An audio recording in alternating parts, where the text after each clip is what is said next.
Yo, what's up, DFS players? I'm visiting home in Virginia, so when I got off the plane, I checked PrizePicks, and I'm pretty sure we went like 8 for 8 today on our YouTube play. So we had Sandy over 6 strikeouts, Jason Alexander under 3.5. I mean, just a lot of green. Aside from, I think, like one little promo, I think we're 14 for 15 on these YouTube plays in the recent stretch. So a lot of green, a lot of money coming in, and we're going to go through the best PrizePicks entry for today. So hopefully you've been able to tail these. Obviously, my goal, the whole reason for OddsJam is we only want to help people become more profitable DFS players, sports bettors. So feel free to comment any questions below, book a call with us. We're all data-driven people. And our only goal is to help you make money. That's my only job. I love my job. So again, as a quick recap on PrizePicks, the way that this platform works is any two picks you select, it's just going to come out to plus 200 odds, right? 20 to win 40 in profit. 20 to win 40 in profit plus your $20 stake back is just 20 to win 60, right? So PrizePicks is always giving you plus 200 odds. So essentially what we've gone through in a ton of other videos, so I don't want to dwell on it, is you need to win in a two-pick entry 57.74% of your player props on PrizePicks to break even, which is an implied price, implied odds of minus 137. So long story short, in any two-pick entry, PrizePicks is giving you minus 137 odds, which is a lot of juice. If you think about it, if you think about a sports book, it's typically minus 110 on the over, minus 110 on the under. If you think about like a total points or a point spread. On PrizePicks, it's minus 137, minus 137. So a lot more juice. But because PrizePicks, they don't vary your payout depending on the two picks you select, it's pretty easy to find edge, to find profitable picks. Like you can see right here. Candace Parker, if we have her over 27 PRAs, 20 to win 60. If we have her under 27 PRAs, 20 to win 60. So PrizePicks is essentially saying there's the exact same win probability for Candace Parker over 27 versus under 27 PRAs, which I can almost guarantee you is completely false, right? One side has to be more likely. So what we can do is we can use the sharp betting tools on OddsJam to find profitable player props on PrizePicks. So I was able to find two pretty good picks on the OddsJam middles tool. So the middle betting tool, which you can see right here, it shows you where sportsbooks or DFS operators, where they're setting the lines at different levels. And what I mean by that is if we go to the Pirates game, Pirates Yankees, we can see Luis Severino. Sportsbooks are setting his total strikeouts at over under 6.5. And it's juiced towards the under, which you can see right here. Like Pinnacle Sportsbook, the sharpest sportsbook in the world, they have Severino under 6.5 strikeouts juiced towards the under. Now on PrizePicks, you can get under 7 strikeouts at minus 137 implied odds.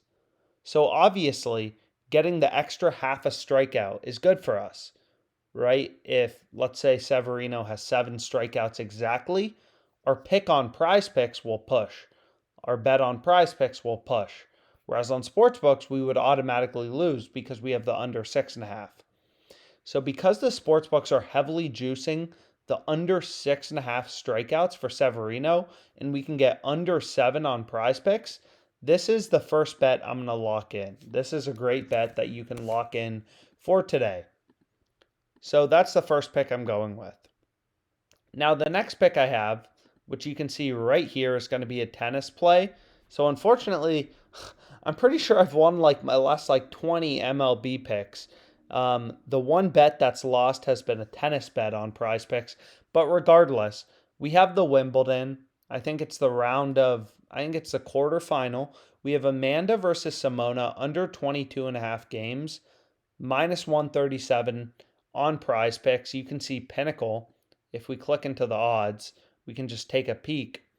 And we can see Pinnacle, they have the under 22 heavily juiced, right? Minus 146.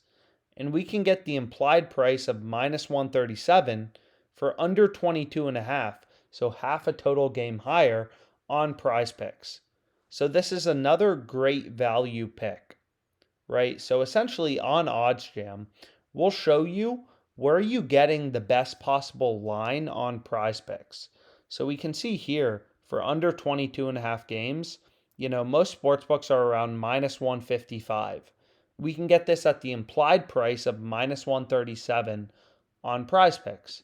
And again, what's so crazy about PrizePicks is even though, just looking at the sportsbook odds, the under is much more likely to hit because sportsbooks are heavily juicing the under. PrizePicks won't vary your payout depending on if you select the over or the under. So let's go to this, and we can see it right here. And we want to take the under. And again, this is why it's so crazy. You take the over, you take the under, you're getting the same payout. On sportsbooks, that's completely not the case, right? Like WinBet is giving you plus 125 odds on over 22 and a half total games and minus 155 odds on under 22 and a half. So obviously, this sportsbook thinks that the under is more likely to happen. Much more likely to happen since they're heavily juicing the under. Sportsbooks imply win probabilities through their odds. So these are two picks. I'm not going to say either one is a slam dunk like yesterday. Some of these that we had yesterday that I gave out on YouTube, including Sandy over 6 strikeouts, like these were absolutely insane, right? Sportsbooks were setting the line for Sandy over, I think his total ended at over under 7.5 in my last YouTube video, and we were able to bet over 6 strikeouts on PrizePicks. So ridiculous value on some of these. So anyways, let's go ahead, let's lock it in, and then let's call it a day. So we have 2 picks, 2 unders, 1 MLB prop, 1 tennis bet for the Wimbledon, and I'm going to go ahead and lock it in. The value isn't as high, again, as some of the picks we went through yesterday. Hopefully I have another PrizePicks video coming out later tonight, but I'm pretty tired, so I just wanted to lock this in before I go to bed because I do think it's good. I mean, it's definitely good. It's just not as high of a profit margin as some of the ones we went through yesterday. I mean, we've been on an absolute tear on PrizePicks, so hopefully we can keep it going. Anyways, I hope we even won our 4-pick one, which is ridiculous. 4-pick flex play. So anyways, I hope you enjoyed this video. Let's make some money.